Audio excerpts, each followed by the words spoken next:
கிட்டத்தட்ட 8 சட்டமன்ற உறுப்பினர்களை தந்த மாவட்டம் நம்மளுடைய மதுரை மாவட்டம். ஒரு கவுன்சிலர் 10 கோடி 15 கோடி சம்பாதிக்காத கீழே சம்பாரிச்ச ஒரு கவுன்சிலர் சொல்லுங்க. இதுக்காக அந்த ஒரு மாநகராட்சி இயங்கணும்.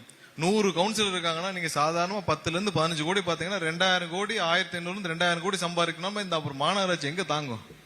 மொத்த பட்ஜெட்டே நீங்க இன்னைக்கு 4500 கோடி இருந்தால் மதுரை மாநகராட்சிக்கு முழுவதும் டிரைனேஜ் சிஸ்டம், சீவேஜ் சிஸ்டம் ப்ராப்பரா அடுத்த ஒரு 50 ஆண்டுகளுக்கு எந்தவித சிரமமும் இல்லாமல் கொண்டு வர முடிய திட்டம் 4500 கோடி இருந்தால் செய்ய முடியும்.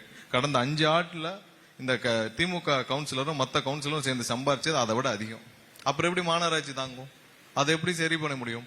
இது எல்லாம் மாற வேண்டும். நாளைக்கு கவுன்சிலர் எலெக்ஷன் வரும்.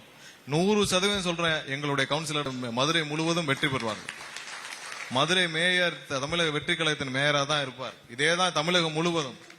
அப்ப வந்தப்ப பாப்பீங்க, என்னடா போன வாரம் வரைக்கும் கவுன்சிலர் எல்லாம் 100 ரூபாய் வீட்டுக்கு வசூல் பண்ணிட்டு இருந்தாங்க, கடைக்கு வசூல் பண்ணிட்டு இருந்தாங்க, தெருவோர வியாபாரிகளை கூட விட்டு வரல, அங்கேயும் திமுக கவுன்சிலர் எல்லாம் 100 200 வசூல் பண்ணிட்டு இருந்தாங்க.